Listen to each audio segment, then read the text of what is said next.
అస్సలాముఅలైకుం వరహమతుల్లాహి వబరకాతుహు। ముస్లిం సామాజిక అభివృద్ధి ధ్యేయంగా ఏర్పడినటువంటి ముస్లిం ఐక్య వేదిక ఈరోజు రాష్ట్ర వ్యాప్తంగా ఉన్నటువంటి ముస్లిం సామాజిక అభివృద్ధిని దృష్టిలో పెట్టుకొని పలు అంశాల మీద నంద్యాల వాస్తవ్యులు ముస్లింల ఆశా జ్యోతి అయినటువంటి ప్రముఖ మైనార్టీ శాఖ మంత్రి ఎన్ఎండి ఫారూక్ గారిని ఈరోజు రాష్ట్ర ముస్లిం ఐక్య వేదిక కోర్ కమిటీ మరియు రాష్ట్ర కార్యవర్గ మొత్తం కూడా ఈరోజు కలిసి ముస్లిం సామాజిక అభివృద్ధికి సంబంధించినటువంటి సుమారు 18 అంశాల మీద వినతి పత్రం ఇవ్వడం జరిగింది।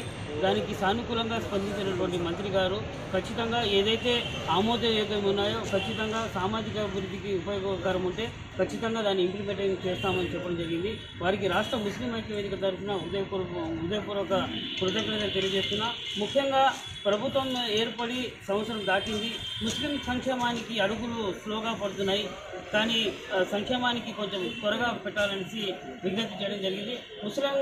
ముఖ్యంగా ఈరోజు రాష్ట్ర వ్యాప్తంగా ముస్లిం సామాజిక వర్గానికి అవసరమైనటువంటి అన్ని నియోజకవర్గాల్లో స్థానిక అవసరమైనటువంటి ఈద్గాలు, కబ్రస్థాన్లు, అదేవిధంగా ముసాఫిర్ ఖానాలు, ఈద్గా మైదానాలు, కమ్యూనిటీ హాల్ల రూపకల్పన జరగాలని, అదేవిధంగా ఉర్దూను 2వ అధికారిక భాషగా ప్రకటించినందువల్ల రాష్ట్ర వ్యాప్తంగా ఉన్నటువంటి అన్ని ప్రభుత్వ కార్యాలయాల్లో ఉర్దూను కూడా నేమ్ బోర్డులలో చేర్చాలని, ముఖ్యంగా నిరుపేద యువతుల వివాహానికి ప్రధాన అడ్డుగా మారినటువంటి దుల్హన్ పథకాన్ని వెంటనే అమలు పరచాలని కూడా విజ్ఞప్తి చేయడం జరిగింది। దాంతోపాటు ముస్లింలకు నిరుపేదంలో దారిద్ర్య రేఖకు దిగువన జీవిస్తున్న ముస్లింలకు రాజకీయ రిజర్వేషన్లు కూడా కల్పించాలా, అదేవిధంగా పేదరికంతో చదువుకు నోచుకోక మధ్యలోనే చదువు ఆగుతున్నటువంటి పిల్లల ఉన్నత చదువుల కోసం విదేశీ విద్యా పథకాన్ని కూడా అమలు చేయాలని కూడా మంత్రి గారికి విజ్ఞప్తి చేయడం జరిగింది। అదేవిధంగా నిరుద్యోగ యువత ఈరోజు దారి తప్పుతున్నటువంటి తరుణంలో రాష్ట్ర మైనార్టీ ఫైనాన్స్ కమిషన్ తరఫున ఏదైతే మేనిఫెస్టోలో ప్రకటించిన విధంగా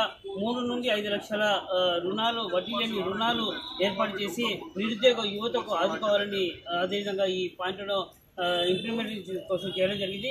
దాంతోపాటు ముస్లింలకు బలమైనటువంటి ఇస్లామిక్ బ్యాంకు యొక్క రూపకల్పన కూడా చేయాలని జరగడం జరిగింది। అదేవిధంగా ముఖ్యంగా ఈరోజు మత సామరస్యానికి ప్రతీకం, దేశం సంస్కృతి సాంప్రదాయాలకు నిలమైనటువంటి భారతదేశంలో హిందూ ముస్లిం మధ్యలో చిచ్చు పెట్టే ఏదైతే కేంద్ర ప్రభుత్వాలు ముస్లిం మైనార్టీలకు వ్యతిరేకంగా ఎటువంటి చట్టాలను తెచ్చినా రాష్ట్ర ప్రభుత్వం దాన్ని వ్యతిరేకించాలా, ఎటువంటి చట్టాలు మత ప్రాధికారం తెచ్చినా దానికి వ్యతిరేకంగా ఎంపీల ద్వారా చట్టసభలో ఓటు వేయాలని కూడా డిమాండ్ చేయడం జరిగింది।